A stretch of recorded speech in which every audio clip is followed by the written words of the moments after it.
Let's have this week's Here's How. And this week, here's how to have a successful dinner party. As people enter your home, remove the shoes and start washing the feet. Tell them that they're welcome to wear the shoes if they really want to, but make sure to hand the shoes back to them in the hands rather than leaving them on the floor. People hate it when you keep their shoes away from them. Serve nothing but non-alcoholic beverages without the knowledge of the guests, and secretly film the evening through little hidden cameras around the house. And then when the flirting starts and you manage to shag the guest of your desires, they can't blame it on the booze, because if they do, right, you can prove it to them that they weren't drunk because the drinks weren't alcoholic. Look, here's the empty tins. And you've caught it all on camera, and it's very clear to see to you and all of your other friends that weren't at the dinner party that this person was in fact very sober, especially in the later part of the video. Say a little prayer before your meal. Well, say a prayer before your meal, but, make it memorable. Make it last.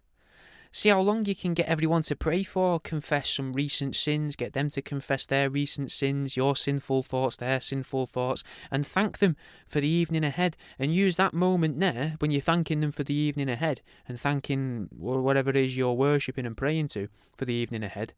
Thank them for the time that the guests are leaving, so everyone knows when they've got to leave. So, for example, and Lord, we thank you for a swift end to this evening at 10:45 when Dave's going to leave and when James's taxi gets here. You know what I mean. Undercook everyone's white meat so they're still talking about you and thinking about your dinner party for days to come. Load up some party poppers with some tiny fragmented pieces of beef jerky and seal them back over with layers of that edible paper that your mum used to use to make your cakes when you were a kid. Then insist that you've seen that there's this new method of delivering meat to the palate. Tell your guests to cover the throat with the tongue so they don't choke, and to perch the lips around the rim of the party popper. Then fire that biltong into the bottom of the mouth, telling your next guest that it's the popping that's the best.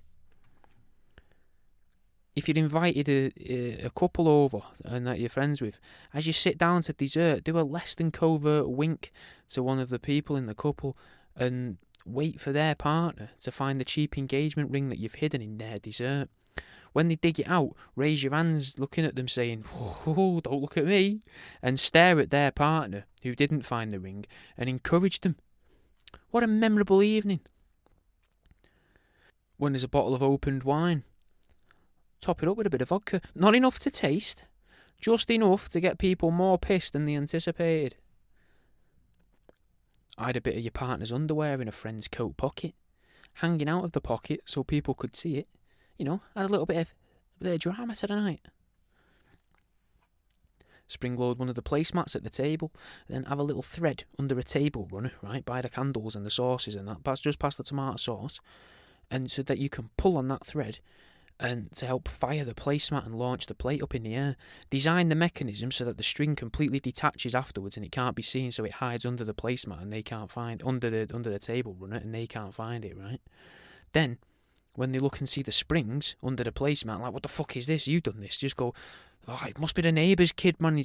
He's always doing things like this. I don't understand how or where he even gets the money from to do it and how he does it, but he's always coming in here and spring loading things, messing about with stuff. I knew I shouldn't have told them next door that we was having this.